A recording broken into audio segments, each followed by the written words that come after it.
Hey there and welcome to this AFK journey video. So yesterday I showcased the Cecia Arena Metacom and I actually featured this Viperian unit in the team. So in today's video I decided to do a unit showcase or a showcase for Viperian as a carry or Viperian as a unit and talk about why this unit is actually very underrated and a very slept on unit. So when this unit initially got released, right, he was, I'll say, like quite middle of the pack, but I think they actually changed out the kit a little bit and then give him some buff in terms of the hero focus as well as some buff to the skill set to make this unit a lot more viable.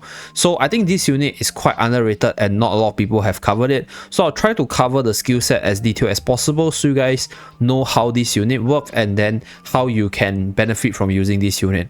So the ultimate spiritual viper, he will burn his HP as much as possible and stand out dark vipers to possess all enemies until his HP is below 60%. So during this skill he is unaffected while losing 7% max HP for each dark viper deployed, and each possessed dark viper drops 20 energy on hit, losing 1% HP on the enemy to sustain the survivability of the Dark Viper on them, and Viperian will call the Dark Viper back to recover 14% HP when his HP ratio is below 30%. So this passive part is actually a really powerful part of the kit because at the start of the battle, he will send out his Viper, this snake-like thing, to surround the enemy, and this Dark Viper will drain the energy as well as the HP of the enemy to sustain itself. And for Viperian's case, he will also be losing HP when he sends out the Dark Viper, and when he loses sufficient HP when he falls below the 30% threshold, he will call back the Dark Viper. So that's how this skill works. And the most important part of this whole paragraph is this unaffected ability, because this means that whenever he's casting this skill, whenever he has this skill active, he cannot be controlled. So confining spell, right, or any form of control from other units is not going to work from him, and that actually makes him a really good arena unit specifically. And let's look at the active part. So Viperian deals 280% damage to all possessed enemy, and he inflicts the nearest enemy with the same effect and Dark Viper possession if no enemy on the battlefield is possessed. So increase in level increases the damage. So the second part of the skill is basically a massive AoE burst. So from this skill itself, you guys can tell that he will send out the Viper and then he will use this massive damage burst on the enemy with the Dark Viper on them. However, if he were to call back all his Vipers when his HP ratio is too low, when he casts this skill, there won't be any Vipers on the battlefield, so he will only inflict damage to one target if that's the case. So that way his skill is dramatically weakened, and that's also partially the reason why he's not frequently used in the current meta, because Iron is just simply too strong in dealing too much damage to Viperian, and this will weaken his effect greatly. So that is one of the reasons why he's not commonly used right now, but still he's super duper powerful, and I'll showcase to you later. And for the second skill, right, Soul Ravager, Viperian drains HP from the healthiest enemy, dealing 210% damage and recovering HP that equals to the damage dealt. So he will drain HP and then he do damage, so it's like a life drain kind of skill. So this skill sort of helps him maintain his HP above the threshold so he doesn't call back the Vipers too fast. And for the third skill, right, third skill is Enhancement Fang. Dark Vipers launch Tearing Bite once every 3 seconds during battle, dealing 60% damage once to all the possessed enemies. At the active portion, he will burn 10% max HP to enhance the next Tearing Bite, dealing 140% damage to the target and reducing their energy by 60. So increase in level increases the damage output as well as the energy reduction. So this part of the skill is basically the part where I say that Viperian is able to slow down the energy regeneration of the enemy because he's able to decrease their energy. On top of that, remember that the ultimate Viper actually drops the enemy's energy on hit, right? So this sort of slows down the energy generation of the enemy's team, which allows Viperian's side of the battlefield have the advantage in most cases because you're just able to use your skills faster because Viperian can drain the energy of the enemies itself. So hero enhancement increases haste, a very simple and straightforward enhancement, really good for him. And the EX weapon skill, Crimson Wards, burns 30% of his HP 10 seconds into the battle if his HP ratio is above 90%, dealing 420% damage to all enemies.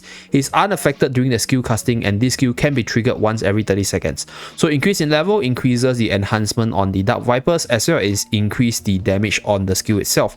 And then lastly, for the Supreme Plus skill, the Dark Viper returns when the possessed enemies are defeated, which recovers more HP and energy for Viperian. So just based off the description of the kit itself, right, I'm just going to briefly talk about Viperian as a unit.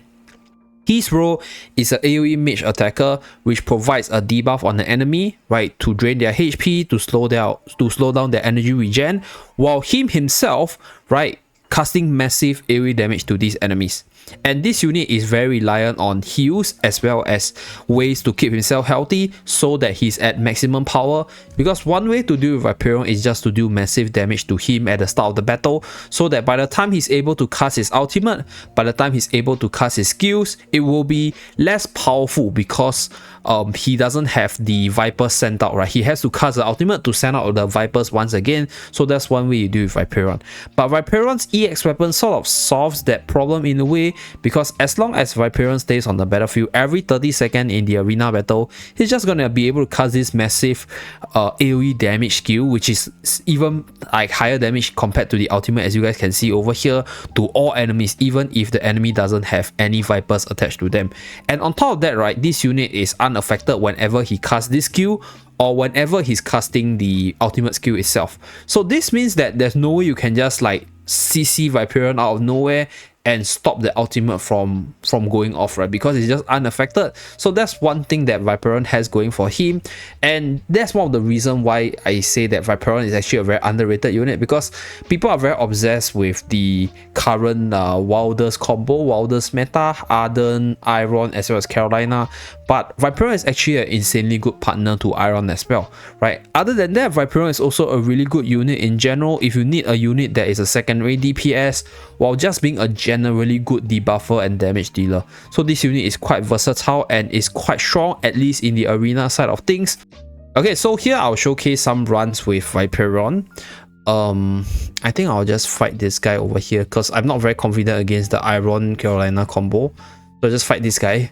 For Viperian's case, right, usually the units that you pair this unit with is Iron Arden combo, obviously. Basically, Viperian serves as a substitute for Carolina in this case, because Viperian is a really good AoE attacker as well. I think the way Carolina and Viperian functions is very different. Carolina deals a lot of damage while offering a lot of control, whereas for Viperian's case, Viperian's control is more like a debuff which slows down the skills usage of your enemy while trying to burst them down ASAP. So that's fundamentally the difference between the two of them. But if you do decide to substitute Carolina for Viperian, I think it's really a good option as well. So this is usually the team, and I'm gonna, since the guy is using a thing, right? Okay, I'm gonna use Confining Spell against it.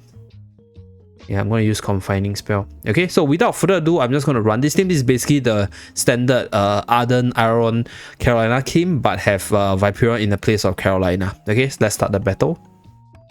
Okay, I'll go at one time. So we'll be focused on Viperian. So at the start of the battle, this unit sends out the Viper, as you guys can see. So the enemy will be sort of debuffed by his skill in a sense. You guys can see the snakes around them. So they'll lose HP, also losing a little bit of energy there. While for Viperian's case, as you guys can see, I have the skill casting initiative, right? I'm able to use my skills faster. And over here, this is the EX weapon skill, the fish coming out. So that's the massive AoE damage that this unit deals to the enemy. And this is a very powerful skill. And the issue is this skill comes quite late. It's like 30 seconds into the battle, so you must be able to buy enough time for that skill to maybe proc 2 times to be super impactful. I think the first burst is really impactful. I think what's important for Viperian is the ability to slow your enemy down so your team can do anything faster. So this is just a showcase for this unit.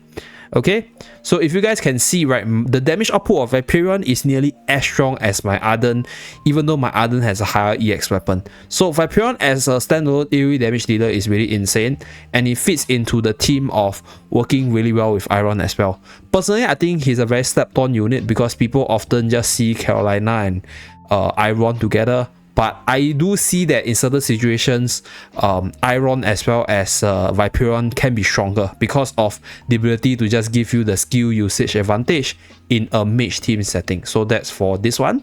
I'm going to showcase another one probably against the more meta teams, so that you guys can roughly see the difference. So I think this guy is a little bit too strong. I challenged him yesterday, so I'm not going to hit him today. Okay, we'll fight this guy. So this guy is running the combo. So for me, right, I'm gonna put Viperian here. Okay, I'm gonna put here. Okay, I tell you what. Okay, we're gonna do this. And then for this case, I'm gonna use Enlightening Spell. I don't think I can win though, but it will be a good try to see whether or not Viperian can slow them enough for my team to do what they do want to do faster. Okay. So okay, he can still be controlled by Confining Spell, but over here with a little bit of heal support from Damien's end, I managed to recover my HP, and as you guys can see, right, my units are doing what they want to do faster compared to the enemy. So I'm able to just burst down the enemy much quicker, even though the guy was running a full Welder's Comp. So this is the power of Viperian. I honestly have my doubts, but right now if I were to take a look at it, partially it could be because of my stats as well, but at the same time, I do think that Viperian is actually a really strong partner to go in this team, because he just allows your team to do things faster compared to the Carolina Iron combo itself, right? So yeah, Viperian is definitely a good unit to use if you are into the arena side of things. Personally, I think Carolina is more versatile in a sense, because Carolina is better in terms of doing more damage in the long run, whereas Viperian is strictly more towards the arena side of things, because this unit sort of cannot fight a sustained battle, right? If you guys have sort of understood his kit, the longer he takes the fight, the more HP he will lose, and eventually he will fall below the threshold, and then he'll call back all the Vipers, and that's where his damage output will decrease tremendously. So that's it for this Viperian showcase. A very underrated king of the arena, personally, I'll say. So hopefully you guys have seen his power, and hopefully you guys might want to train him up if you have the additional resources. Thank you very much for tuning in. Do remember to like and subscribe to see more, and I'll see you guys again in my next video. Bye guys.